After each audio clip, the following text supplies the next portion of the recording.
Hello everybody and welcome into the channel. My name is Ben Mori and today we're going to be ranking the top 32 starting NFL quarterbacks, 32 being the lowest, number 1 being the highest, every projected starter, where I think they're going to end up around this time next season. So the criteria for this list is of course a player's past, maybe the last few seasons, last year, but most importantly, where do I think at the end of the Super Bowl this upcoming January, where are these guys going to rank? So this is a projection list. This is not just what I think happened last year. This is what do I think is going to happen this upcoming season. Where are these guys going to rank? So let's get into the ranking here, starting at number 32, where we have Colt McCoy of the Arizona Cardinals, starting over the injured Kyler Murray. It's unfortunate. I'm expecting that he's going to miss at least most of the season. This Arizona roster is terrible. They basically gutted the whole thing, expecting a tank year. And you can see by the fact that Colt McCoy is starting, they didn't try to go after a younger quarterback or a veteran in free agency. Last year, he started 3 games, had just 1 touchdown, 3 picks. He's 37 years old and lacks mobility or really any starting capability for that matter. So I'm just not expecting a whole lot here from Colt McCoy or the Cardinals in general. So he's going to be my worst starter. Number 31 is Desmond Ridder of the Atlanta Falcons. Really interesting pick. He's young enough entering his second year. He was a 3rd-round pick last season. He's young enough that he can improve and he can surprise me. He was a good college player. He only started 4 games last year, had 2 touchdowns, 0 interceptions, very low volume passer. He just really struggles with accuracy. He had issues in college. Last year, just a 60.1 PFF passing grade. He is a very solid runner, though. They have Arthur Smith as their head coach, who's kind of a run guru. They did draft Bijan Robinson, and they have Kyle Pitts, who hopefully they can involve more in the offense. The Falcons may actually be okay next year, but I do think Ridder as a passer is going to hold them back, and more than likely this team will be looking to move on from Ridder in the offseason. At number 30, we have Anthony Richardson of the Indianapolis Colts, a guy I made a video on a couple weeks ago, the number 4 overall pick in the NFL draft. Very, very intriguing player, amazing size, athleticism, rushing ability. But the bottom line is, last year in college, he actually wasn't that great. What you're really drafting Richardson for is his physical tools and those intangibles. Last year in the SEC at Florida, he had 17 touchdowns, 9 interceptions, and a 53% completion percentage. Absent of any of the physical ability, this is not a guy who you want starting on your team, even though those stats were in college. It's just not particularly good. He does, however, have the ability to make some amazing big-time throws, and I have no doubt that next year he will make splash plays. He will have those huge throws downfield, those amazing runs. He is going to break sacks and make throws on the run. But bottom line, down-to-down passing, he is going to struggle with decision-making and accuracy. That's not even a knock against him. He's just not necessarily a guy that day one I think is going to come in and light the league up. He does have Shane Steichen as his head coach, who worked with Jalen Hurts last year on the Philadelphia Eagles, and is going to help Richardson use his mobility and become a better player overall. At number 29 here, I have Sam Howell of the Washington Commanders, another interesting player who is entering his second year in the NFL, similar to Desmond Ridder, but he was a guy who was at one point the projected number 1 pick in the draft and fell all the way to the 5th round. So there's a lot of variance with Sam Howell. It's hard to say where he's going to be next year because we just saw him start 1 game. He only started in Week 18 and had some big-time throws down the field. Even though he's a 5th rounder, I think he's a much better player than that. He has a lot of the physical tools that you look for. The Washington Commanders also brought in Eric Bieniemy, the former chief coordinator, as their new offensive coordinator. Just a lot of unknown here with Sam Howell, and he was a 5th-round pick. Washington isn't some star-studded offense. It's just hard to say and expect him to be much better than this 29 ranking. At number 28, we have Baker Mayfield of the Tampa Bay Buccaneers, one of the more higher variance players on this list. Mayfield was great as a rookie, terrible as a sophomore, great as a junior, and he's been pretty terrible the last 2 years. So history would tell us he has the potential to bounce back, and this is probably a situation in which that would happen, but he just hasn't been good in a long time, and he actually got released last year, then was picked up by the Rams and looked good for a game, and then everything started to fall downhill. He has some tools. He has a really, really strong arm, and I think that this is a good system to work around his strengths. It is a good roster with some weapons. You have Mike Evans and Chris Godwin and Bruce Arians as their coordinator. So if he doesn't work out here, I'm basically done with Baker Mayfield. I mean, I'm basically done now. That's why he's ranking 28, but there is a little potential for him to actually be good. I just don't really see it happening. He's gotten so many chances. This is basically it for him in the NFL. At number 27, I have C.J. Stroud of the Houston Texans, number 2 overall pick out of Ohio State. He's a really steady player with good arm talent and mobility. He has a very, very good release and good processing. He, to me, is a guy who can come in day one and look competent. That's why he's ranking above a guy like Anthony Richardson. May not have all of the physical tools, but I see him more as like a Jared Goff type, a distributor, not a runner, though he's fairly athletic. He's not in a very good situation with the Texans. They don't have very good offensive weapons, but at least they're sort of becoming a real team now after the disaster that was the Texans the last 2 years. They have a real head coach now, and they're adding some offensive weapons. Unfortunately, they had to trade away Brandon Cooks as he just didn't want to be there through another rebuild. So receiver is a big question mark for the Texans, and he is a guy that is potentially reliant on structure, so maybe this just isn't the year for Stroud. I like him. I think in the future he can be a good quarterback, but as for this year, probably not going to be much better than the 27th best quarterback in the league. At number 26, we have Jordan Love of the Green Bay Packers, and there's a fair amount of hype around Jordan Love. He was a former first-round pick in 2020. He sat for 3 years behind, at that time, a back-to-back MVP, Aaron Rodgers. It really comes down to how you viewed Jordan Love in college. Did you think he was a first-round player, or did you not? Because if you thought he was a first-round player, then sitting behind Aaron Rodgers for 3 years, having a good coach in Matt LaFleur, you would most certainly expect Love to be better than the 26th best quarterback. But I just don't think Love was that great of a prospect. I don't like his footwork. I didn't like his accuracy. He was just an overrated college player, in my opinion, who did have some tools. He was a very good junior in college, but his senior year really just fell off. It really is just a lot of unknown with Jordan Love. It's very hard to rank a guy who you've never seen play, and he's entering his 4th year in the NFL. So a lot of variance for Jordan Love. It really comes down to, did you like him in college? Did you not? I didn't. I don't think he has a ton of room to develop, but we'll see. Interesting player, and he very well could exceed this ranking. Number 25, we have Jimmy Garoppolo of the Las Vegas Raiders.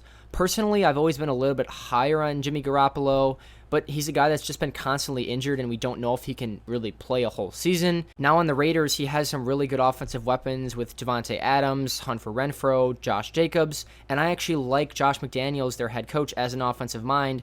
He seems to be getting a lot of hate, and I understand, but as an offensive play caller, I think he can work well with Jimmy Garoppolo. He is, though, 31 years old, and almost certainly his best play is years behind him. He's no longer with Kyle Shanahan, and yeah, I said I like Josh McDaniels, but Shanahan is basically the best offensive mind in the NFL. I think that's kind of the best version we saw of Jimmy, and he was right around mid-tier, so I'm expecting a little bit of a drop-off, being a little bit older, being injury-prone, and again, he's just no longer with the best offensive mind in the NFL. There's likely to have a little bit of drop-off. I don't see the Raiders being particularly great next season. At number 24, we have Bryce Young of the Carolina Panthers, number 1 overall pick and the best rookie quarterback in this year's draft. He has just an insane release, an insane poise, whether he's in the pocket or moving out. He has great mobility and accuracy. There's just so many good things to say about Bryce Love. What it really comes down to for me is just rookie quarterbacks tend to not translate immediately. Of course, you have examples of guys like Dak Prescott, Baker Mayfield, Justin Herbert. Those guys exist, but typically they're in very, very good situations. To be fair, Bryce Young has that potential because the Panthers do have some good players. They have some good weapons with Miles Sanders, who they signed, DJ Chark, Adam Thielen. They look to have a good offensive line. It is certainly possible, just very difficult to project rookies, so I think 24 is a fairly generous ranking. Number 23, probably my first really controversial ranking, is Daniel Jones of the New York Giants. Yes, at 23. I know people are probably going to be mad, and to be fair, he did improve in 2022. He improved his stats, I'll say that. But advanced analytics will suggest he was very scheme dependent. He only had a 71.1 PFF passing grade last year. Take that as you will, but even the raw stats, he only had 15 passing touchdowns last year. He had just 7 total big-time throws last year. That is absurdly minuscule, and had 19 total turnover-worthy plays. Now, I want to make sure you know, this ranking is about next year. If I was ranking him this year, he would be higher. And I also don't love the Giants' weapons. I think everything kind of came together last year. They had Saquon Barkley stay healthy. They had a lot of lower-ranked receivers step up into their role and look really, really good. They had the coach of the year in Brian Daboll. And this isn't even all to say that I don't like Brian Daboll or I don't like Saquon or I don't like their offensive weapons. I do. But everything came together last year, and that was basically the best team around Daniel Jones that he's ever had, and yet he only looked like the 16th best quarterback. Are all those pieces likely to mesh that well together again? I would say no, and it's more like regression to the mean for Daniel Jones because this is about where I would have ranked him entering last year. I view him as basically the same guy the last 3 years. I just don't think he has a ton of room to develop. He is very mobile, and he's a good runner that will get him out of trouble, but he's just not a very great drop-back passer, and that's likely to catch up to him this season. At number 22, we have Brock Purdy of the San Francisco 49ers. Also made a video about him versus Trey Lance a little bit ago. I guess I'm assuming he starts over Trey Lance, but there is that injury factor. You just don't really know. He was very, very good as a rookie and exceeded literally all expectations put on him. He was 5-0 in the regular season. He has great mobility and play extension. He's a good overall player, but he does have a limited sample size. He only had 3 big-time throws and 5 starts and is lacking in the physical tools. He does have Kyle Shanahan that will likely elevate his play. I think whether it's him, Sam Darnold, or even Trey Lance, who I'm not super high on, I think any one of these guys is going to be about in the 20 ranking of quarterbacks. I'm just assuming it's Brock Purdy. He, of course, as a young guy entering his second year, has the opportunity to rise up.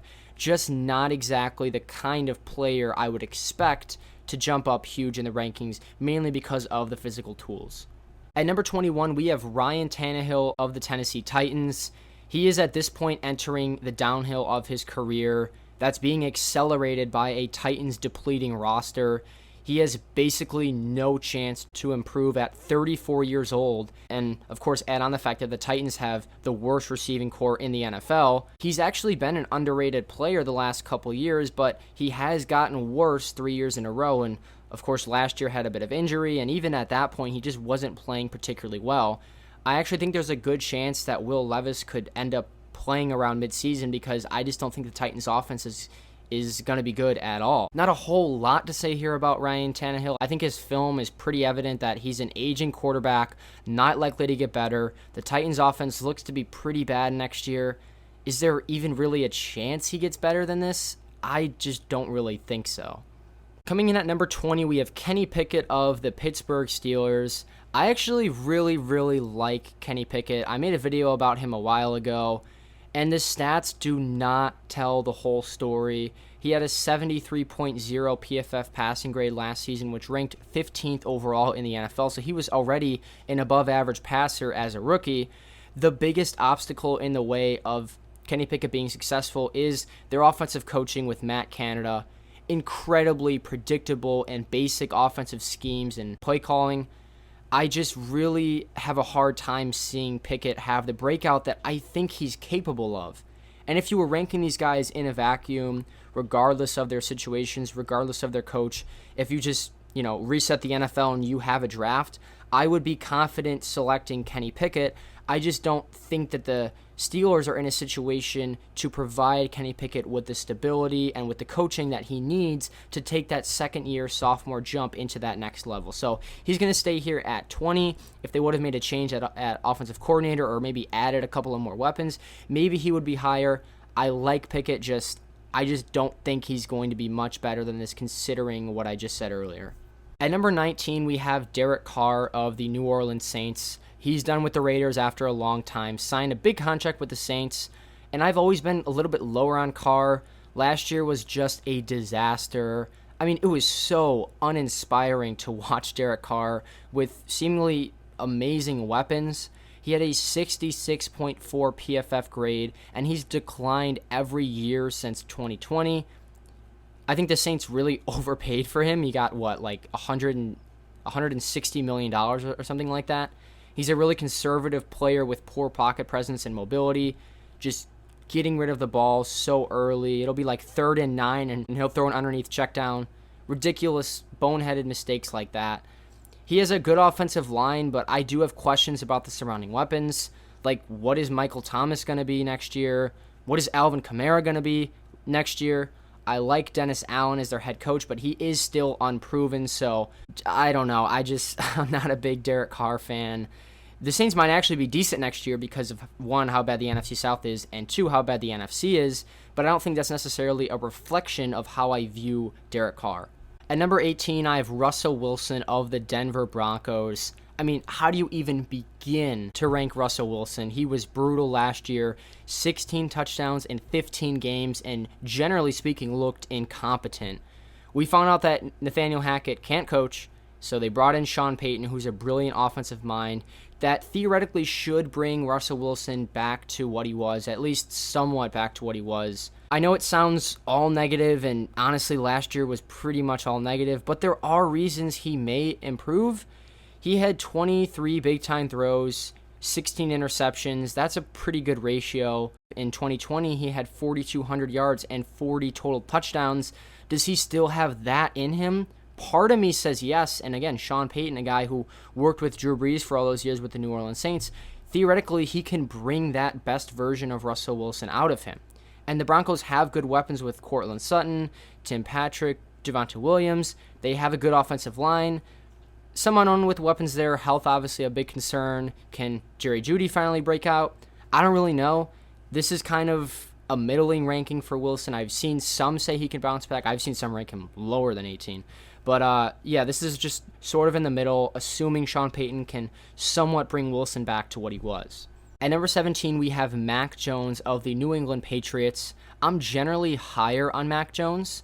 And, yeah, I know last year was bad, but we'll get to that. He had an 80.0 PFF grade in 2021, best among rookies, including Trevor Lawrence and Justin Fields, who most of us perceive to be pretty good quarterbacks. Mac Jones in his rookie year was better than those guys. Now, he doesn't have the physical tools like them, but he was really, really good as a rookie, and you can't just forget that. Last year, offensive coaching destroyed Mac Jones. They had a literal defensive coordinator as their offensive coordinator. I've never seen that before. Matt Patricia was their defensive coordinator who they wanted to call offensive plays. I will never understand that. I made a video right before the start of last season ranking my sophomore year quarterbacks. So that was Lawrence, Justin Fields, Mac Jones, Zach Wilson. And I said at the time, I'm like, I like Mac Jones, but how can you rank him high like at all because they don't have an offensive coordinator? So they finally brought in Bill O'Brien, who's a great offensive mind and should bring Mac Jones closer to where he was as a rookie, as that distributor, kind of like what he was at Alabama. I'm not expecting him to be amazing. The Patriots just don't have some great offensive structure, but I like Mac Jones generally, and he does have the potential to exceed these rankings. At number 16, we have Matt Stafford of the LA Rams. Similar to Mac Jones, he had a great 2021. He won the Super Bowl and threw 50 total touchdowns through the regular season and the playoffs. But last year, he had 10 touchdowns in 9 games. Stafford just wasn't the same guy. There was a ton of roster turnover this season. Like, what even are the Rams now? I just really don't know. With that being said, they still have Sean McVay. They still have Cooper Kupp. The big question is Stafford going to be able to remain healthy? He had shoulder issues last offseason. He had some concussions this year. Really some big questions. The guy's 35 years old. I just see a low chance that Stafford is going to actually improve at 35 years old. He may be able to get somewhat back to what he was 2 years ago, but is he going to get better than that with all these question marks, with his health in question? I don't think so. I'm saying 16, he can get back to average, kind of like what he was with the Lions, but I like Stafford. I really hope he gets better. He was really, really fun to watch in 2021. Not exactly projecting that kind of play this upcoming season. At number 15, I have Deshaun Watson of the Cleveland Browns. How do you even begin to rank Watson at all? He is no doubt the hardest player in all of football to rank at all at any position. In 2020, he literally led the league in passing yards. He threw 33 touchdowns. And yet, last year when he came back from suspension, he was terrible. He had a 55.3 PFF passing grade. In 6 starts, had just 3 big-time throws, 9 turnover-worthy plays. It was embarrassing to watch Deshaun Watson, but it's important to remember that this team gave up multiple future first-round picks and a fully guaranteed huge contract, so Watson still has that potential in him. The Browns also have a fairly loaded roster with Amari Cooper, Donovan Peoples-Jones, Nick Chubb, a great offensive coach in Kevin Stefanski, and a really good offensive line. Because of this roster, coaching, and his background, I'm projecting he somewhat returns to his prime with a solid good season at 15. Just really hard to rank a guy who's barely played the last 2 years, and when he did, looked pretty terrible. At number 14, I have Jared Goff of the Detroit Lions. Jared Goff is incredibly overrated. I'm not a Goff hater. I think I speak the truth when I say he's nothing more than a system quarterback. He's very reliant on structure around him and can't extend plays. Stats make him out to be much better than he was with an amazing core of talent last year. While his stats have changed over the years, of course last year with the Lions, the back half of his career with the Rams, his PFF grade hasn't, and I'll explain why that matters in 1 second. But since 2019, here are his PFF passing grades: 72.4, 71.4, 61.7, and 71.6. With the exception of 2021 on a god-awful Lions team, Goff has been incredibly consistently average, and here's why that matters. While his numbers are going to fluctuate, that being his passing yards and his touchdowns, while that stuff fluctuates, his PFF grade hasn't. That matters because that shows that Goff is reliant on whatever is happening around him.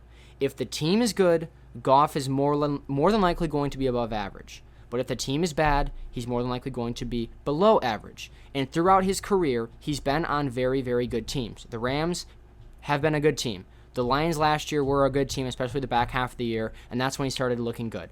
The only year he wasn't really good at all was 2 years ago when the Lions were terrible. So the Lions roster now looks to be pretty good, and that's why Goff is ranking 14th. His stats may look better, but my guess is he's going to be the same guy he's been the last 5 years, and this is about where I ranked him the last 5 years because this is always what he's been. His stats may look good, but he's nothing better than the 14th best quarterback, and that's all I'm going to say about him. I don't hate Goff. It may sound like I do. He's obviously a fine player. He's a well above average quarterback, but this is where he should be. At number 13, I have Geno Smith of the Seattle Seahawks. The crazy breakout nobody expected. 34 total big-time throws last year, second in the NFL. He had a super hot start with multiple 90-plus PFF grades last year, but those were all at the beginning, and then he started to fall off towards the end. Now, was that regression to the mean, or is he capable of returning to what he was early 2022? The reason I feel somewhat confident that he can be the guy he was earlier in the year is because the Seahawks have a pretty unreal group of playmakers. They have DK Metcalf, Tyler Lockett, and drafted Jackson Smith-Njigba, who's a day one plug-and-play slot receiver. They have Noah Fant and a return from injury with Kenneth Walker. Geno has a great opportunity to succeed, and I'm going to guess that he does it just because of the character, work ethic. Everybody talks really highly of him, and he actually took that and manifested it into playing extremely well last year, the comeback player of the year. I love Geno Smith. Really hope that he plays well, but this is probably where he belongs. At number 12, I have Justin Fields of the Chicago Bears. Okay, I said it. He's at number 12. I get it. But this list is all about projection, and Justin Fields has the opportunity to take that next step. He's a generational, explosive runner. He had 1,100 rushing yards last year, a 91 PFF rushing grade. As a runner, we all know what he is, and it can't be understated just how much value a runner like that can bring to your team. With that being said, He is a pretty terrible passer, at least he was last year. He had a 54.4 PFF passing grade, averaged less than 150 passing yards per game. I totally understand, and watching him last year throwing was not always a pretty sight. But he has all the physical tools to become a great NFL passer. He has a very, very good arm. He was very accurate in college, and he's an unbelievable ability to make big-time throws down the field. That's what kind of player that he is. Now, I'm projecting he's going to take strides in 2023 with very good offensive weapons and improvement on receivers and offensive line. So they added DJ Moore. So their receiving core now consists of DJ Moore, Chase Claypool, Darnell Mooney, Cole Kmet. That's a pretty good group of playmakers, and Justin Fields would have to be not a good quarterback at all to not make use of these guys. And I think higher of him than that. I don't think he's a terrible player. I think he can make use of those guys and start to take that next jump. And oftentimes it's quarterbacks entering their second or third years that we see exceed rankings. So if I'm going to project at least one guy to do that, the most likely candidate for me is Justin Fields. So I understand that this could be high for some people. I've seen some people say that he can't throw the ball. That's all just not accurate. He's had a terrible surrounding core his first few years in the league. And if you're really interested in learning more about him, I made a deep dive on him, judging whether he was a good quarterback or not. So make sure to check that out. At number 11, I have Kirk Cousins of the Minnesota Vikings. I've generally been higher on Cousins. He's had at least a 77.7 PFF passing grade every year with the Vikings. He's been very consistent.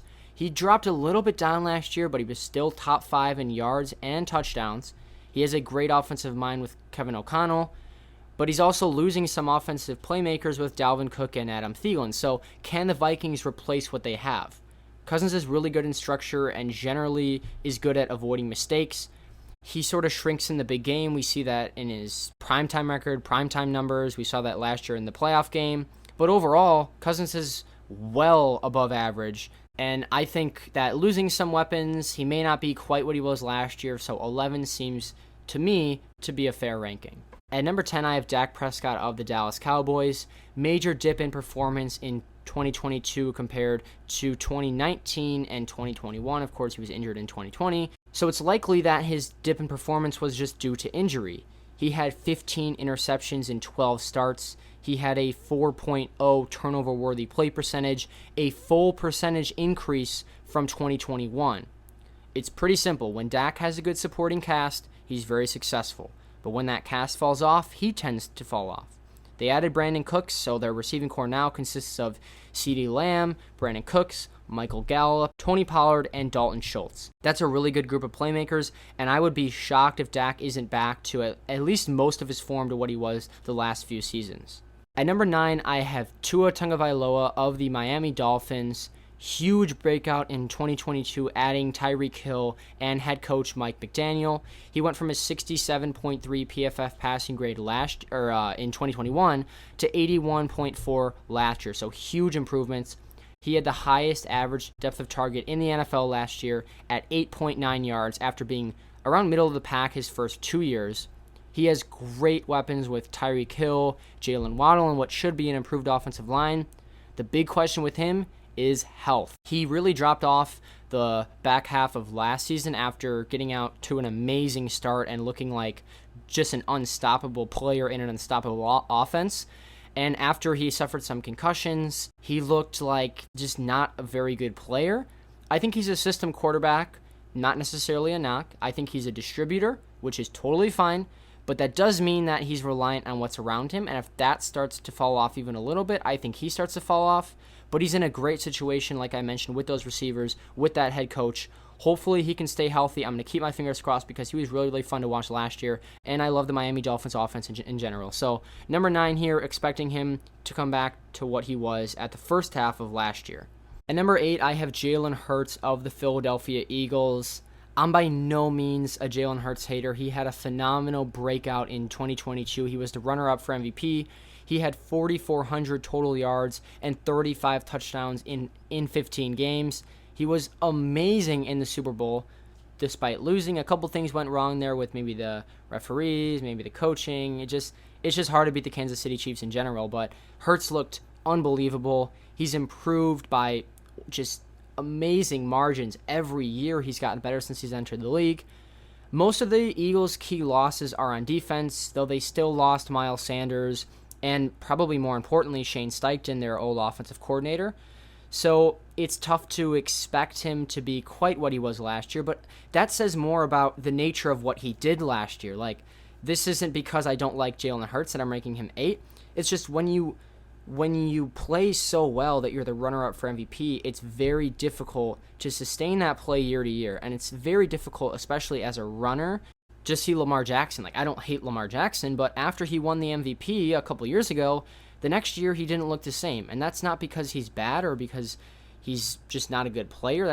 That's because he was so good one year. It's just not likely to happen, especially for runners over the course of a couple years. So, number 8, this is a projection, expecting a little bit of a drop-off, but still a great player inside of my top 10. At number 7, I have Aaron Rodgers of the New York Jets. He was a back-to-back MVP in 2020 and 2021.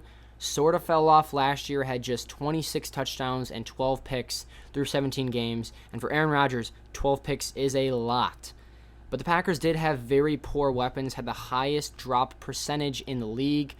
Reports said Rodgers dealt with an injury last year, so how much of that was injury, how much of that was supporting cast? I'm betting on him to return to his semi-old self, though he is 39 years old. History will tell us Aaron Rodgers has the ability to bounce back with a new team, new system, new weapons, better weapons, so hopefully Rodgers can return, and I think the New York Jets are going to be pretty good next season. At number 6, I have Lamar Jackson of the Baltimore Ravens. A big part of me wants to rank him higher. Greg Roman is leaving. Yay. Well, I don't know about that. I see a lot of people saying that they're happy that Greg Roman left, and understandably so. He ran that really run-heavy system for a long time, a lot of pistol. I get it. But we've also never seen Lamar Jackson in a more traditional passing offense. So while you may not have liked Greg Roman, at least you kind of knew what you were getting with Jackson. This may be a totally different offense where he's passing much more. Not that he's a bad passer, it's just, are you going to totally utilize what he offers as a runner? He's been injured the last couple of seasons. He's only played 12 games the last 2 years, so he's missed 10 total games over 2 years. He had an 85.2 PFF grade last year, looked back to his old self. Just a little bit of unknown. Can he run a more traditional offense? I'm saying yes, ranking him at 6, but he's also a former MVP that could easily exceed this ranking if he can adapt quickly. At number 5, I have Justin Herbert of the Los Angeles Chargers. It's put up or shut up time. His best season, in my opinion, was as a rookie. He's always had great weapons. Herbert has this huge arm, yet he's been remarkably conservative at just 6.8 yards per attempt last year. Last year, he ranked 8th in PFF passing grade, so ranking him 5 is expecting him to get better. I really like Herbert, but the guy's got to do something else here, and it's not just the fact that they only won 10 games last year and basically all the wins were against terrible opposing quarterbacks. I want to see Herbert use his own weapons better and take some more chances down the field because he has that type of tools in his arsenal. We've seen him do it. They have a new offensive coordinator now, Kellen Moore. He's done great things in Dallas. Can he finally unlock Herbert? I'm saying yes, so that's why he's ranking 5. Though I don't think he necessarily played like that last year. At number 4, I have Trevor Lawrence of the Jacksonville Jaguars. Remember, it's a projection. I know he wasn't the 4th best quarterback last year, but I think he's finally going to enter that MVP conversation this upcoming year. He had a massive breakout in 2022 after a disastrous rookie season, and after Week 9, this is the key, after Week 9, Lawrence was the 2nd highest graded quarterback per PFF, only behind Joe Burrow and Patrick Mahomes. So for half of last year, he was essentially an all-pro quarterback. He's a generational draft talent with all the tools in the world. He's lacking with nothing. And he improved so much as a rookie. He had 3,600 passing yards. Last year, he had 4,100. He had 12 passing touchdowns as a rookie and 25 last year. He went from a 59% completion percentage to a 66% completion percentage. I'm expecting him to be an MVP candidate. A lot of that is because the Jags have really good roster talent with Christian Kirk, Zay Jones, they added Calvin Ridley, they have Evan Ingram, they have Travis Etienne. History tells us that the 2nd or 3rd year is when guys break out. Lawrence had that breakout at the end of last year, and it's likely that he'll continue that next year, and here he ranks at number 4. At number 3, I have Josh Allen of the Buffalo Bills. I considered making a video about Josh Allen because he's almost underrated at this point. Like, yeah, the turnovers are a problem. He had 15 in 2021, and he had 14 last year. He also had 29 turnover-worthy plays last year. Like, I understand that aspect, but you can't just ignore, like, all the good. He had 35 passing touchdowns last year, a league-high 44 big-time throws. He has an amazing arm and great play extension. He's also an amazing runner, and that aspect can't be overlooked. He had a 92.7 PFF rushing grade last year, 760 yards, and 7 touchdowns. Even if his passing at times can be hit or miss, he does have a tendency to make mistakes. His running adds a lot of value. Josh Allen is a lock to be a top 3 quarterback. Even though the Bills' offense, I don't think his surrounding cast has necessarily held up their end, Josh Allen has continued to deliver as a great player. Number 2 here, I'm going to have Patrick Mahomes. Hold on, I know. Patrick Mahomes 2, Joe Burrow 1. I'm sort of combining these two just so I can explain myself a little bit better. What I'm really saying by this ranking, having Burrow 1 and Mahomes 2, is I think Joe Burrow is going to win the MVP. Now, Mahomes is amazing. He was the MVP last year. He was the Super Bowl champion. And this ranking says nothing at all about negativity towards Patrick Mahomes. The reason I can say that is because, yes, Patrick Mahomes won the MVP this year, but the last time he won MVP was 2018. So he had a couple years there where he wasn't the best quarterback, which is totally fine. That is not a knock against him. It's only to suggest that you can rank somebody higher than Mahomes because you think that given year they're going to be better. Aaron Rodgers won the MVP 2 years in a row. He was a better quarterback than Patrick Mahomes. That doesn't mean Mahomes you wouldn't take if you started the NFL over and you had to pick somebody. Yeah, you're taking Mahomes, but that's not what this list is. This is what's going to happen next year. I think Burrow is going to be the MVP. He's continuing to develop. He's entering his 4th year. He has amazing weapons with Jamar Chase, T. Higgins, Tyler Boyd, and Joe Mixon. Burrow's been waiting on this opportunity. He's been kind of the runner-up in the AFC for a couple of years now. I think he finally takes that true next step to become an MVP. Nothing negative to say about Mahomes or Burrow for that matter. I've always been a big Burrow fan. He's one of the more efficient quarterbacks in the NFL, and I think next year is when he capitalizes on that opportunity and he finally steps up to be that next MVP in the league. So definitely let me know what you think down in the comment section below. I would love to hear all of your opinions. Like and subscribe is the easiest way to support the channel, and I will see you all in the next video.